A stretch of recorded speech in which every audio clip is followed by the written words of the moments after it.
What's going on, everybody? Shane here with P&W Overland. As you can see, fall and winter is in full effect here in the Pacific Northwest. And for those of you that are hunkered in at home, we've got a treat for you. I'm joined today by my co-founder and our photographer and drone extraordinaire, Abby. And we're going to be sitting down answering your questions that y'all submitted as we rehash our Owyhee series that we filmed earlier this summer down in Southeast Oregon. So with that, settle in, grab your favorite beverage of choice and some snacks, and we're excited to share some epic views with y'all.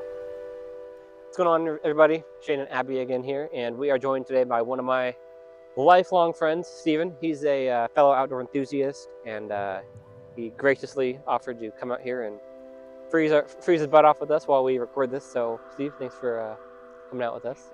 It's a pleasure. Okay. Pleasure to be here. Still a little cold, but yeah, we're happy to have you. And you know what? The view's not bad, so I can't complain. True PNW fashion. Exactly. So I'm here to ask them a few questions.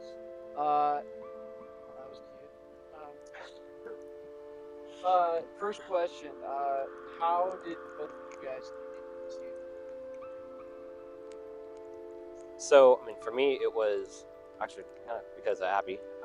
We had met through a mutual friend of ours, and we did the June of 2022. We did the section 2 of the backcountry discovery route, and I go into a little more detail about the trip on our website and the blog post on there. But in a nutshell, for me, that was a trip that like changed everything. I fell in love with the outdoors and overlanding, and then once I got my 4Runner here behind me earlier this year in March, that's when we kind of went all in and started this venture and all that, and haven't looked back since.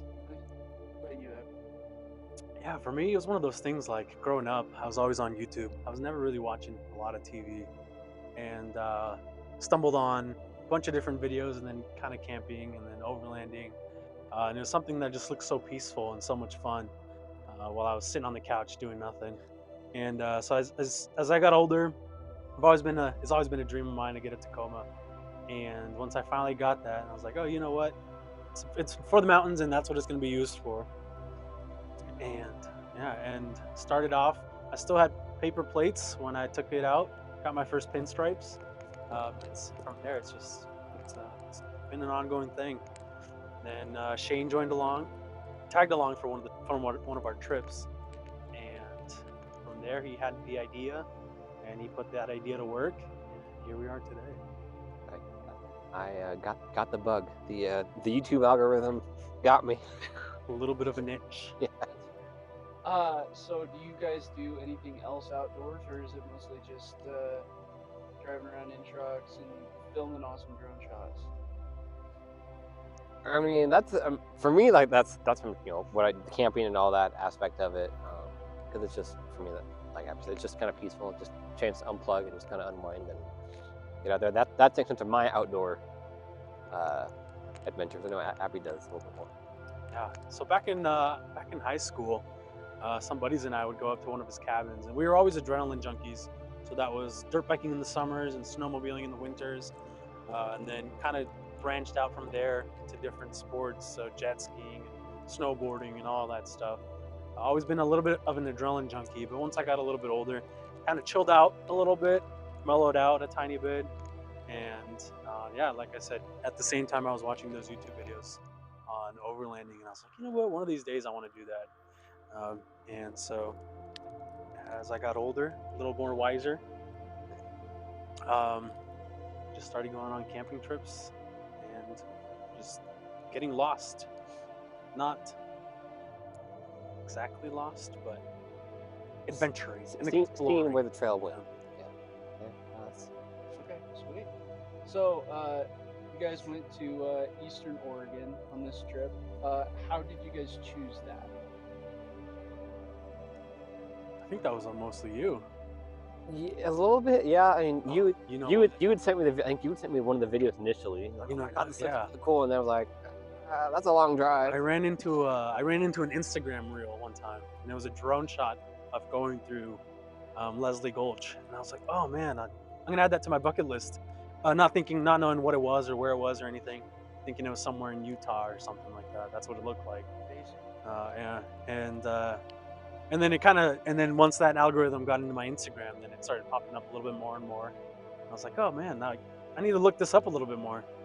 And that's kind of when we started doing some research, looking it up, realizing it was actually in Oregon, so not too terribly far. Stayed over, and yeah, just kind of just like any idea, as long as you put the work in, and you set some time and dedicate to it, it's doable. Yeah, that was pretty much it. Was just figuring out first off where that was, and then just kind of mapping out everything, figuring out our itinerary for the trip, right? What, because there's a ton of areas to go down there in that area. Just kind of figuring out what areas we wanted to go to, what we wanted to see, because we only had, I think between our work schedules, we only had 4 days. We only had like 4 days to get down and back, and so it was just trying to figure it out. And I think it was a 14.5-hour drive down, something like that. Just about, yeah.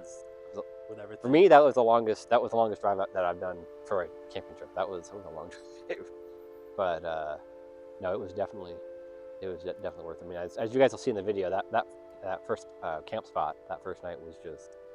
I mean, that was just random too. That was just the teaser too. That was just the first night.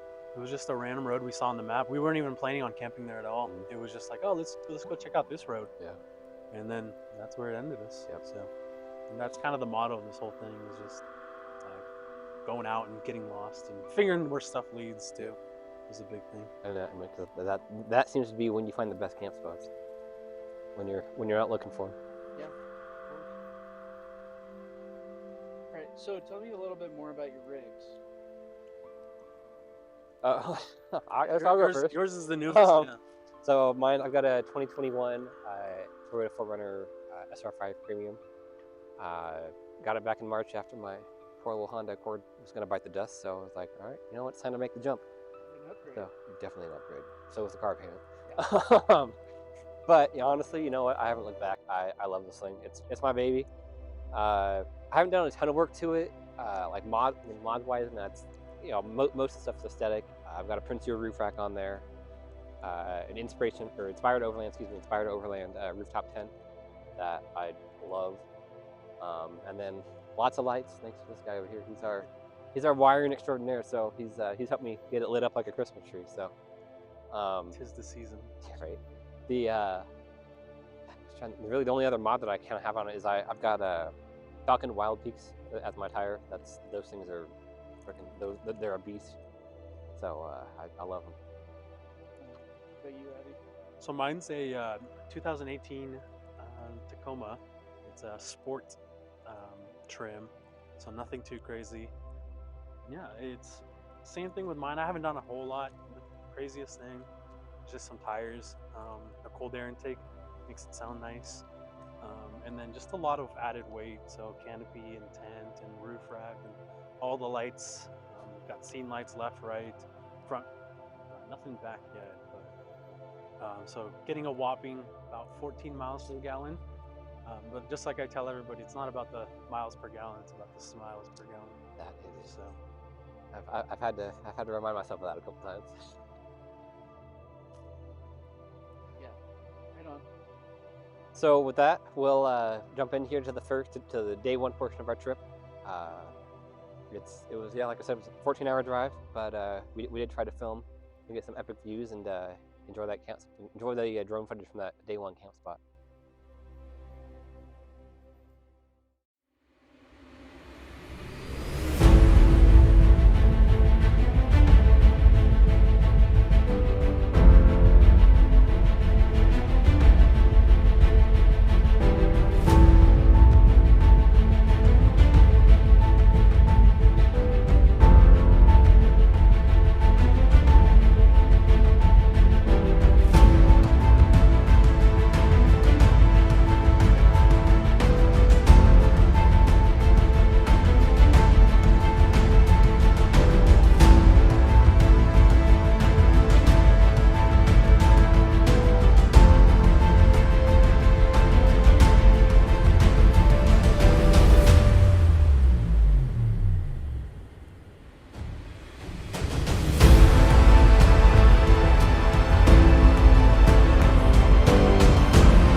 All right, guys. So day one, as you can see, epic camp spot. Like we said earlier, yeah, we just kind of stumbled upon it. We're like, hey, I wonder where this trail goes, and up there, and my gosh, it was something else. And man, those horses too. Shoot, Yeah. that was something else. So All right on. So how long of a drive was that? 14 and a half hours from our home base in the Puyallup area to till we pulled into camp. It was through three different three different border crossings and two different time zones. Yeah, it was a long Yeah. a long I drive. know. You guys rode alone, just Yep. one guy in each car. Yep, solo. I offered to have him ride with me. He's like, oh no. He's like, well, if my truck's not there, did I really go? Yeah, no pick, no proof, right? Yeah. Fair question. So yeah, Yeah. we both suffered through the drive, but it was worth it. Yeah. And I think we both slept good that first day. I'm sure. Man. Any highlights for that drive?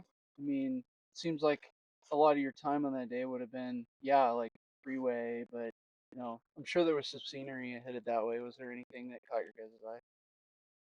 I mean, for me, like it was the biggest thing was just seeing. It was honestly was seeing the change in scenery. It was. I mean, I feel like once we got down into Oregon, um, the trees changed. I mean, we went from evergreens to uh, hemlocks and pines. I mean, it was different scenery. It was still green and all that. And then as we got closer to uh, down in the Jordan Valley, it just kind of turned into rolling hills. And I remember there was at one point I was like, is this the Windows XP background here? Because some of the hills, like the hills, it was so green and lush. And that's something too, like in the videos, there really isn't any much color correction to those. So like how vivid and how bright that those greens and blues were, like it was truly like it was amazing. Like it was something like out of a movie.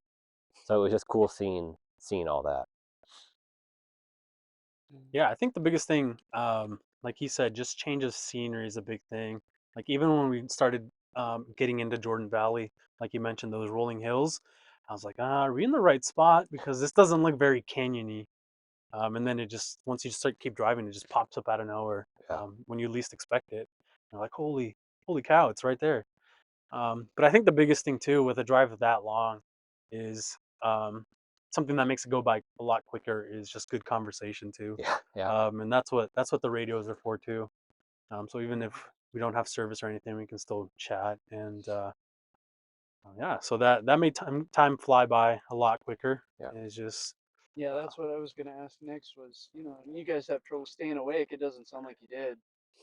No, I mean it helped that we left at the crack of dawn. So like it wasn't we left at like we rolled out at like 6 a.m., 5 or 6 a.m., and so we got to camp. Yeah, well, it wasn't too. it was 9 o'clock local, 9 o'clock Owyhee time or Jordan Valley time, but it was 8 o'clock back home. So like it wasn't too terrible of a drive. So I mean it was still tiring because I mean that's something people don't realize too is like driving. I mean it can take it out. It's just Just yeah, in general. just in general, but yeah, it wasn't terrible. I don't realize it. 14 hours later and 3 gas stations later, Yeah. and you just want to lay in bed Yeah. and get cozy and stay warm. Stop buying gas. Yes. Yeah. But yeah. Yeah. Right on. So I should ask about that day. No, I mean that's pretty much day one. I mean it was yeah, right. All right. So move on to day 2.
All right, there you have it. Day two. That was, I mean, at least for me, that was probably the highlight day of the trip right there. It was Leslie Gulch. That it was even better in person. Like it was the drone footage that one that we got, and then even that we saw online and all that. That stuff was epic, but driving through that in person, man, that was that right there made the drive worth it. Right there was going through there. Like I said, and we knew where we were going, but the fact that just the change of landscape was so drastic right away, it was still kind of a surprise for us, even though we knew what to expect. It was we literally came around a corner and just boom, we're in the Opened up. valley, Yeah. which was crazy. So That's pretty cool. Was that probably the highlight of the whole trip, you think, or just even maybe just highlight of the day? For me, it was the highlight of the trip. I think really all of day two was it was the highlight of the trip. Day three wasn't bad. I mean, as you guys will see, it was, but day two was just. I think part of it was just we lumped so much into it. We had Leslie Gulch in the morning, then we had um, the Jordan Crater year after that, and then Birch Creek Ranch. I'm drawing a blank here. We had Birch Creek Ranch where we camped that night, and I mean, realistically, all three of those spots were just that they they each had their own scenery, which was nice. And granted, there was a couple hour drive in between Jordan Crater and Birch Creek. There was a couple hour drive, so like yeah, you expect scenery change a little bit, um, but even like Leslie Gulch to the crater, that wasn't. I mean, that was really not that far. And just seeing, I mean, pulling up and you just see hundreds of thousands of acres of lava flow that that has from thousands of years ago. That in and of itself was cool. And then just standing there on the edge of the crater and you feel just like an ant. It was just yeah, it was for me day two as a whole was just that was the culmination of the trip. Mm, yeah, I think it's the same thing for me. It's like that was the bread and butter. That's what we were going for. sure. It's like the closest thing I could think of is like when you go to a concert, right? And you got all these openers that are probably pretty good, at least you'd expect. But you're there to see that main artist, main singer, and I think that's what it was for me. It Yeah. was that day too. Leslie Gulch was that main singer, even though everything else was super pretty and crazy. Those were all kind of openers and closers, I guess you could say. But Yeah. Yeah. Did you guys maybe get with all that awesomeness all in one day? Was it kind of like you get to the last point and you're just kind of like is there ever a point where you guys kind of feel like, oh yeah, sure, it doesn't wow you, after you go to somewhere like Leslie Gulch? Or does I mean, obviously, like it's person to person, I'm sure, but you get to the point where you've seen so many awesome things all in one day. Does it get overwhelming, or like kind of become disillusioned to that, or I mean, yes and no. I know, like for me, like even like that spot at Birch Creek Ranch, that at that it was this first campground. Which I mean, if you know us, we don't like campgrounds. Like we try to avoid campgrounds, but that that was an exception because it was a dispersed camping. There was no one else there. Um, and I mean, even with that, like it was nice. 'Cause I remember we pulled into it out on our right. We had this huge rock face, and it was just I I can't even describe it. Like it was huge, and yeah, I mean, that in and of itself was epic. But there was definitely, I think, by the end of day two, there was definitely some trail fatigue. Here we are, new location, because Mother Nature told us to go home. yeah, Unfortunately, it was getting a little cold up a there. little cold, a little windy, and we wanted to get down before the ice took over. So here we are in the home studio. Let's get back into it. Continue on with day two questions. So I believe we covered the best part of the trip.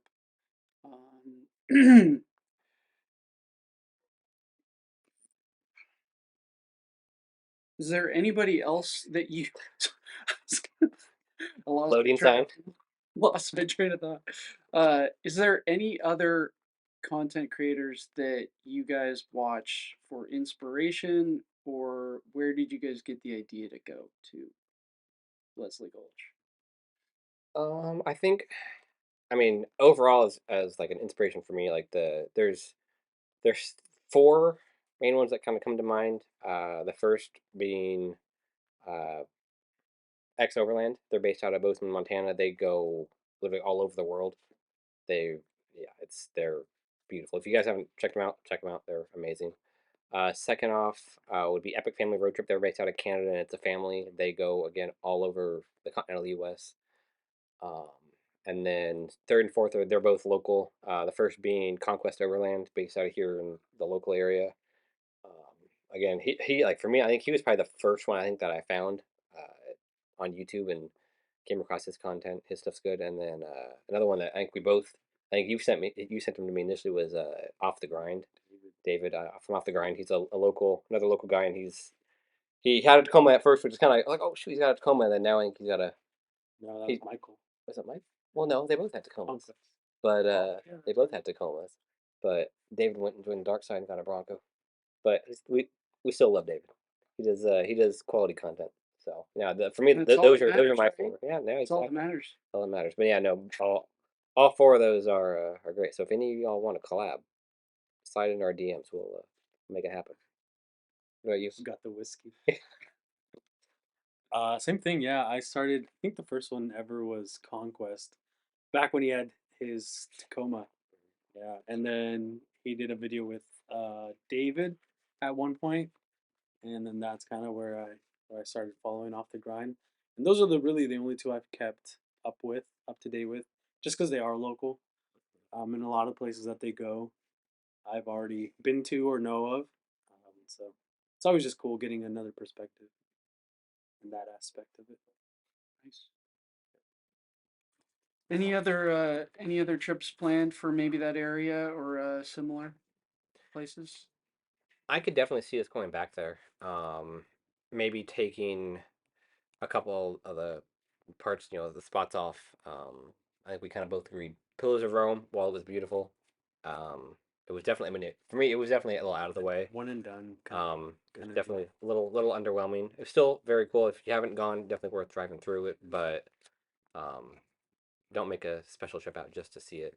But I mean, no, like for sure, like Leslie Gulch, the Jordan Valley, that first camp spot. It's actually that first area that we camped that first night.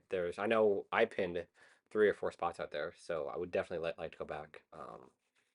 And as for other trips, I mean, we still need to sit down and figure out what 2024 is going to look like with work and all that. But I definitely wouldn't mind doing another longer trip. I know we've talked about doing like national parks, doing like a little national park tour down through like Utah and Arizona and coming Yeah, back I up. heard some whispers of that. Yeah, we're thinking about it. So that's hopefully supposed to happen this last year. Didn't pan out with work and stuff. So hopefully 2024 will be the year. Hmm. I don't know. Yeah. Anything else? I think it always crosses our mind too. It's like you always watch videos like this, and then it's like, man, I want to go back. But just like you're saying, just kind of being a little bit more nitpicky. And I think also just taking more time. The Owyhee trip was a little bit rushed. Yeah. It was all crushed into Yeah. 4 days, which almost a day and a half, maybe 2 of that was driving around. So didn't get to enjoy it to its full potential, I think. So spending a little bit more time there. And I think I've always brought it up too. California has always been on my list. There's a few national parks down there that I've always wanted to go to. So we'll see. Nice. We shall see. But yeah, no, 2024. It's gonna be a good one, that's for sure. Nice. Right.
day 3, that was something. Yeah. So you guys went and saw the Pillars of Rome, but I've been informed that they weren't able to get very close. So like, why was that? Mainly because it was private property. That was there. I think it was one family that owned, I think, all of that area out there. So it's all basically the only way we were able to get close to it was with the drone shots. So I mean, which is still, I mean, the drone shots, those were epic shots. But I mean, yeah, it was. I think had it been accessible to the public and had we been able to get kind of back up in there, I think it would have been very similar to Leslie Gulch. It looked like, but it's private property, and that's something that we are firm believers in. Private property you don't go on if it's someone else owns it. Yeah. Well, obviously. Yeah. Without Without permission. Yeah. Yeah. So let's talk about the drone a little bit. You guys have some pretty incredible shots. It seems to be the highlight of your videos. Can we talk about that a little bit? Yeah. That's all this guy shoots. Our drone pilot extraordinaire. Teaching him to. So Yeah. it's a work in progress. Nice. He's only So- crashed once. Yeah. We're not gonna talk about that one. Yeah. So how long have you had that drone? Jeez, that thing's probably as old as I am. No, I think it's been 7 years now that I've had that thing, and Okay. she's still running strong, but she's on her last leg. Okay. So what other stuff have you done with that drone before you were doing this? What other stuff? I mainly used it for just a lot of photos, just for fun, chasing things around. One of the biggest things that I did was, like I mentioned before, some of my hobbies in the past, taking the drone and followed around my friend on his jet ski or snowmobile out in the snow. And so that's kind of where I really started learning how to track things and use all the features that the DJI drone has. So, and it comes into play with this too. Just like some of the shots you can see, it's some of them I can't even take on my own. It's all the computer in them, which is crazy nowadays. The way that things have advanced, especially these little things, little drones. Yeah. How big is it? About? It's probably a little bit bigger than my phone. Yeah. So, Wow. And it folds out. Yeah. All of the 4 wings fold out. It's still the DJI Mavic Pro, which is pretty old. I think they're like on the 3rd version now. Okay. So Obviously, it doesn't matter how old it is because Right. the footage quality is pretty excellent. 4K baby. Yeah, that's nice. So, any other highlights from day 3? Like anything that stuck out on day 3 that was like really awesome or an exceptional experience? I think we had saved day 3 initially as like a just in case day. Yeah. Like I said before, our main attraction was Leslie Gulch and kind of that area. So we had day 3 as kind of a say the weather was bad on day 2 or something. Something where we could kind of fall back on as a resort. Like I said, we just had we only had just a few days, so we played it very, very safe with time and weather. So it was a lot of kind of stop and go. Yeah. I do remember my favorite part though was getting the Huckleberry ice cream at that ice cream shop. Yes, that ice cream shop was good. Got me hooked on Huckleberry ice cream. Yeah, that and ice cream shakes. shop was good. No, I mean, yeah, day 3 was definitely, it was kind of a buffer day. I mean, it was still, the views were cool. Again, the Pillars of Rome was, cool. But the camp spot for that night, it was just kind of, it was kind of, well, we were supposed to go to different hot springs, but the navigator navigated to the wrong hot springs, and it was 99 degrees outside, so it was a little too hot for hot springs. So I mean, yeah, that was a little change of plan on that, but it was I think it was just kind of a chill day, and it kind of got us closer to home. So it was a couple hour drive from down in the valley to where that was. So it shaved off a couple hours coming home the next day, especially since we were up 5 a.m. 6 a.m. the next day to leave. We were up early, So, yeah, it was, before the heat. yeah. So it was kind of a gimme day, chill day, kind of day to decompress and rest up before driving 14 hours back home. Went to bed early, yeah. Getting ready for the long drive back. I will say the cool spot about that spot though was the birds, and I mean actually in the video if you guys listen closely you can hear him, and when he's panning up in the river, and that's not an overlay. Those were the original birds, and it was cool because of that rock face that we were camped against. The birds were sitting there. Yeah. They were chirping, like talking almost like to their echo. And I remember it say echoing off the cliffside, and that was cool. That was a cool spot.